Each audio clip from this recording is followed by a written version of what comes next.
Well, it's getting there. I'm back on the classical kick. A few months ago, I was you know, messing with all this stuff.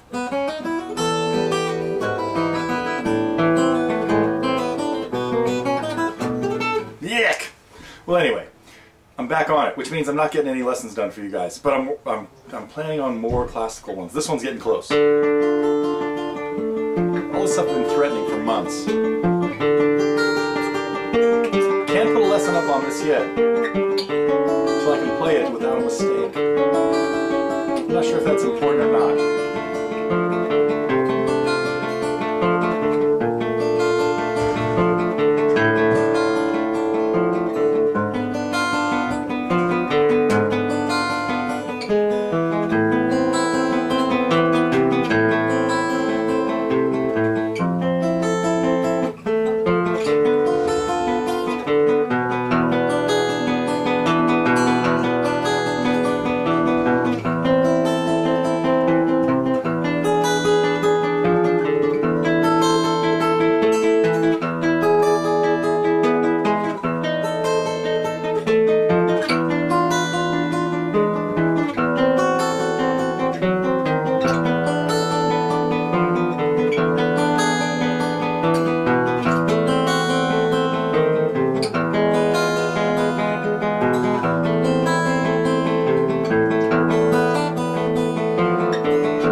Well, it's getting close.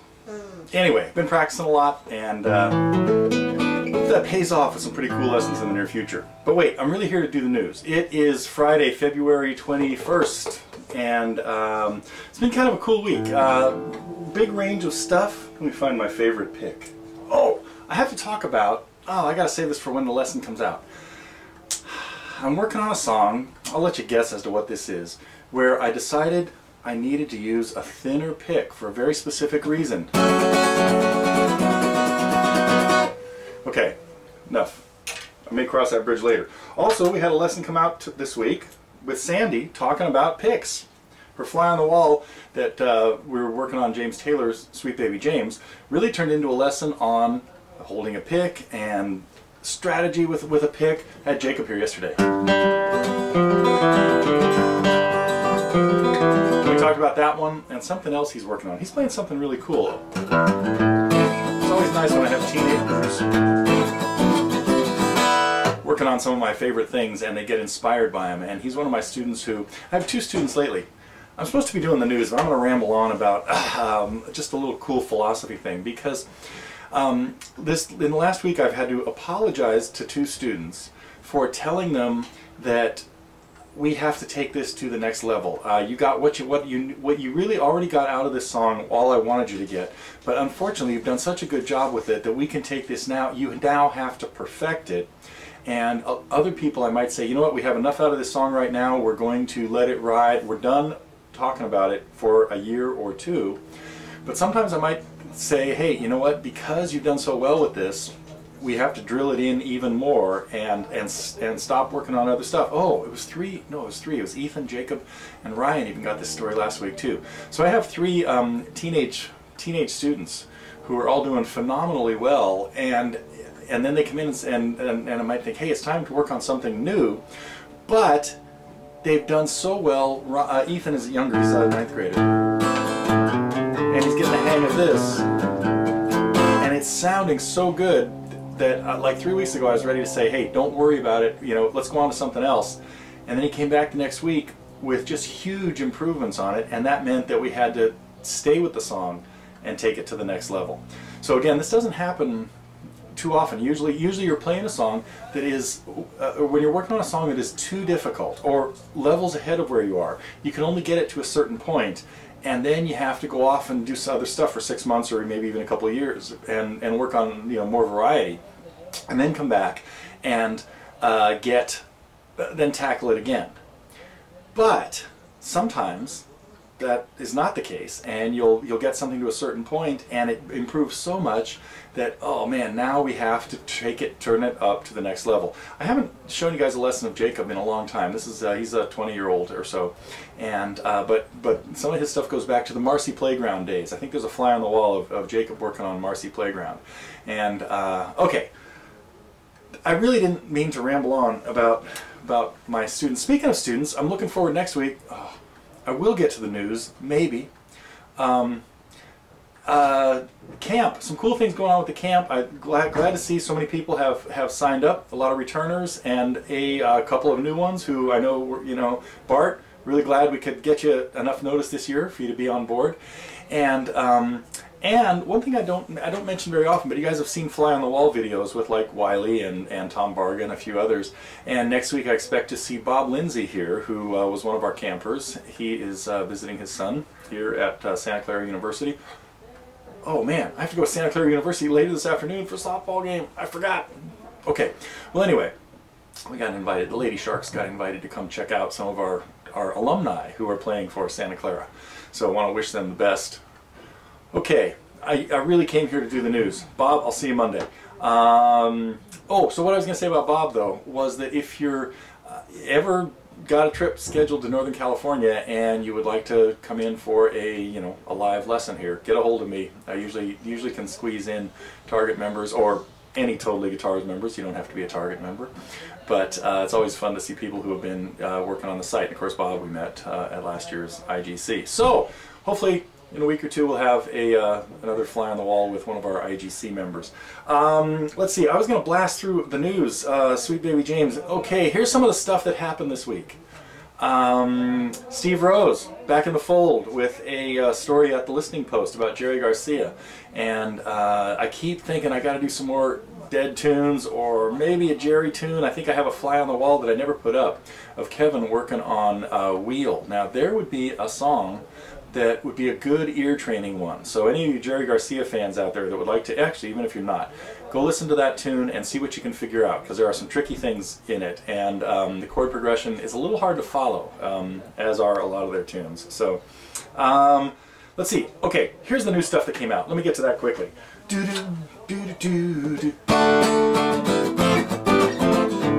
Speaking of unusual kind of chord progressions, that's one I hope you guys enjoyed. Another look at the Everly Brothers, Wake Up Little Susie. And then we took a look at John Mellencamp, but not the one I teased you with last week. Did you guys figure that out? There was a teaser, there was a John Mellencamp teaser on last week's news that was not the song we put out this week, Pink Houses. As you know, as you've noticed my habits, usually if I put out a song by somebody who, especially that I haven't done a song, oh wow, Steve Miller broke this mold. But usually if I do a song by somebody who we have not gotten to yet, I like to do a couple of them, 2 or 3 over a few weeks to get on with it. And so anyhow, there may be some more Mellencamp in the near future, because his songs are fun to play. Generally not too complicated, and I think in the lesson I talked a little bit about John's skills as a guitar player and things like that, and probably shouldn't have. But anyway, okay, enough about that. I want to thank Vanessa for squeezing out. We had to change the schedule a little bit this week and put her lesson out on Thursday because of various things going on here at TG. And so she stepped into the extended Ed Sheeran family. Taylor Swift, been a while since we did a Taylor lesson. I did one of hers a long time ago.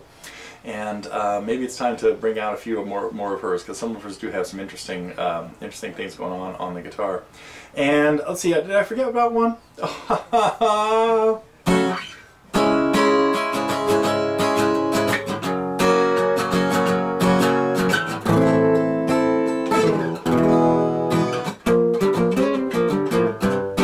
Okay, pick a key.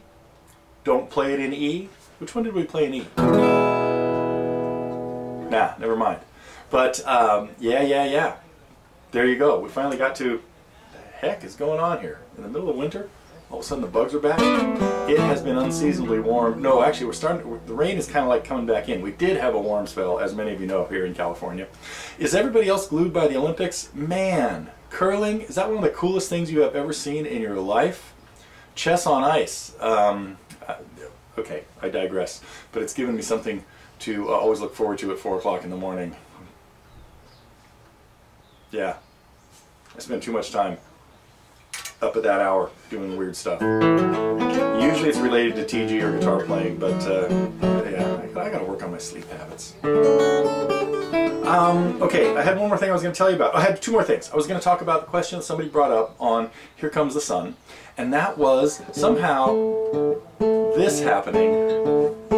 What you have to work on with your thumb, generally when you're doing alternating finger picking, you do not want to be killing the bass notes. You want, if I'm playing a G chord, well, it's not as hard, it's not as easy on a G. As a matter of fact, it's hard to intentionally kill one because they're a string apart. But on a chord like C, you need to be able to get those 2 bass notes going back and forth. Work on the intro to Dust in the Wind.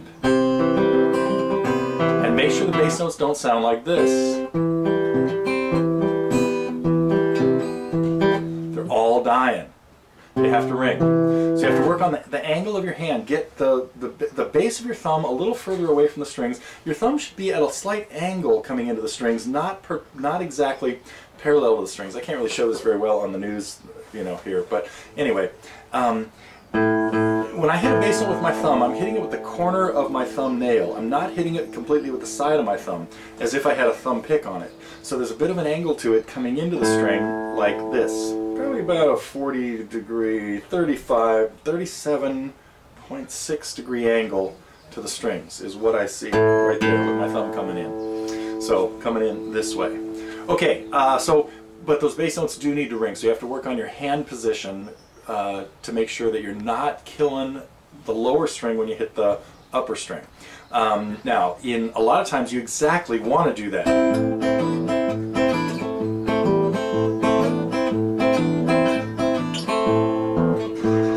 Now on that one, for example, what song is this? Oh, Chris, God, my other stunning guitar kid.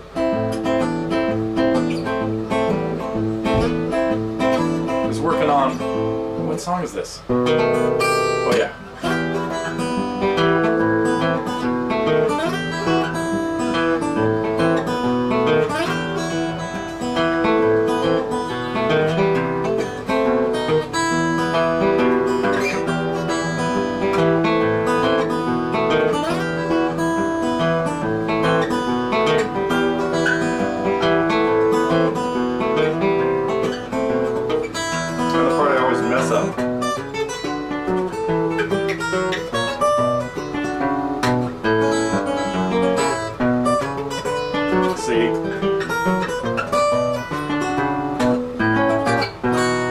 Try that again.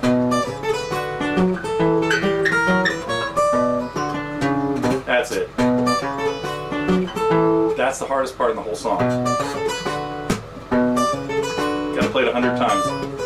Whoa, 120.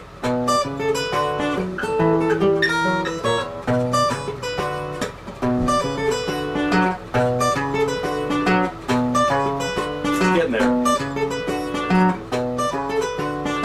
Okay. Getting it. Oh, so anyway, where I was going with this, in Whodunit, there's a spot where you got to keep this going in the bass, A and E back and forth, and the E can't keep ringing when the A gets hit. So every time I come back to hit the A, I touch the E string instead of this.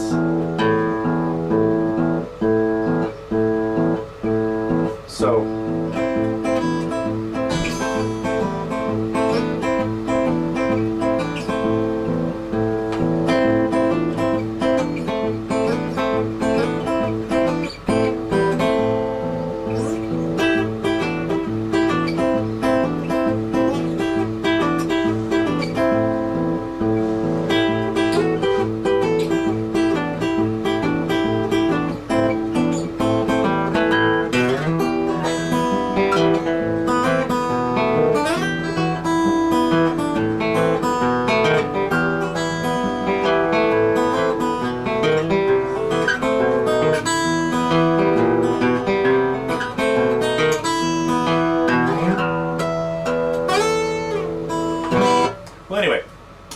The point of that is, you want to be able to control whether you kill a lower bass string or not.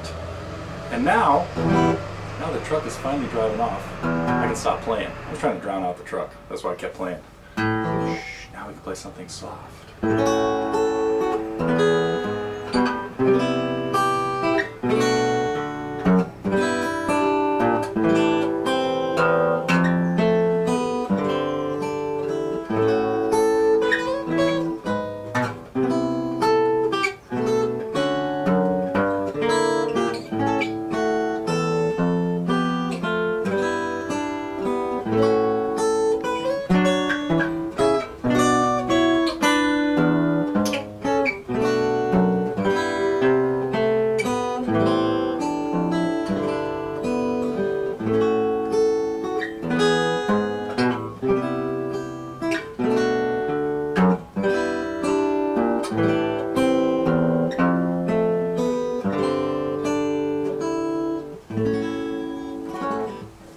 Every once in a while that one comes out of the archives and I really like it. Okay, wait, I had other stuff I got to tell you about. No, I went through most of the list. I really want to thank Doug Young for weighing in with a whole treatise, as far as a forum post is concerned, on clawhammer technique and kind of setting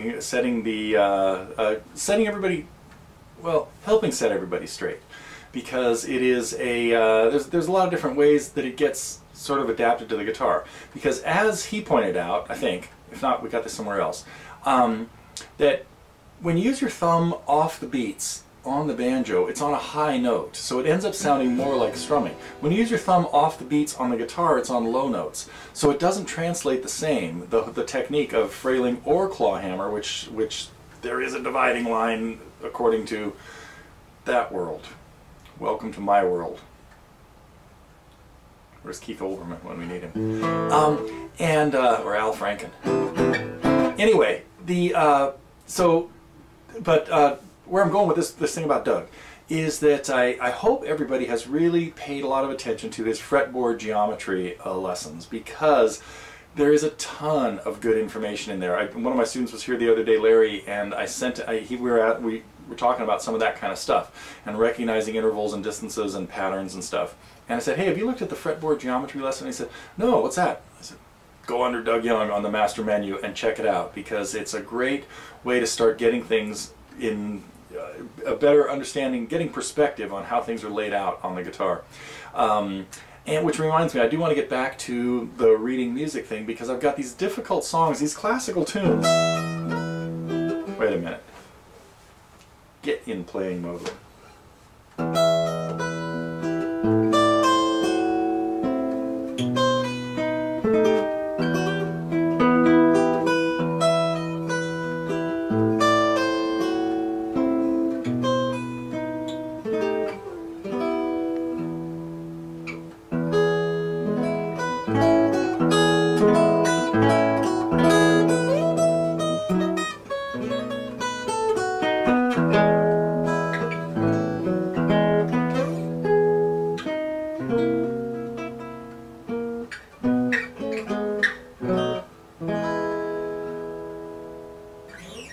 Anyway, these songs I want to do lessons on, and I kind of planned on only doing them by music, but then I think, you know, I'd rather get to these lessons and let there be a little tablature form. I need some votes on this.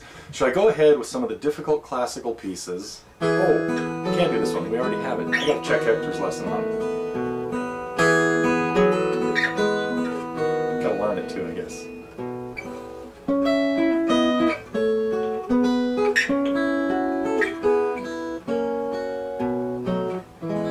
I really like this part.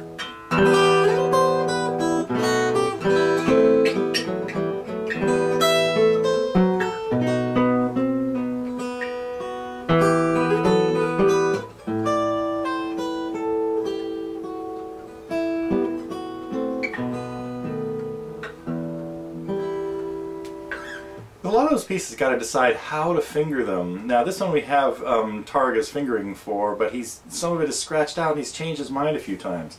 Do you like this? Or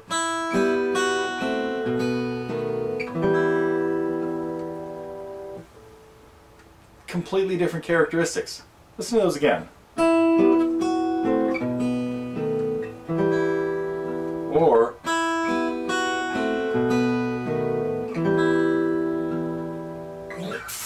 I don't know, it's a tough call. All those decisions you got to make when you're working on pieces. Fingering in the Bach prelude. Do we want to do it romantically?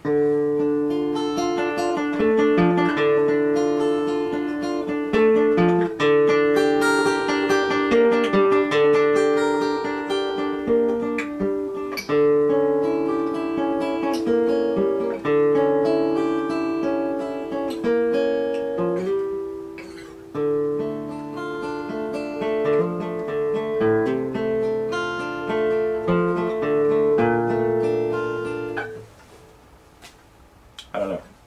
Question for the ages. I gotta get out of here. Gotta get to the softball game. Let me think. Did I touch on everything? There's other really cool stuff I'm practicing.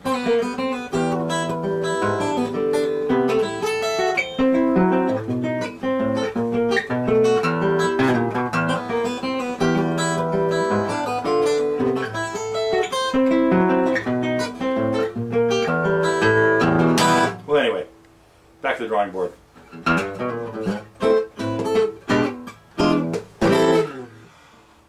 Oh, will I be here? Yes, I'll be here next week. I do have to travel a bit in the near future, and so some of the lesson schedules and news schedules may be a little, over the next couple months, you may see lots of diversions from what's usually happening here. And so this news, in case I miss news over the next couple of months because of things I have to do, I'll tell you more about them later. It's all fun stuff. It's all has to do with visiting my girls. So, okay. Hope everybody has a good weekend, and I will be back next week, at least for some of it, with some new tunes and some old tunes. Maybe we'll reach back even deeper into the 50s catalog. That's it. See you next week.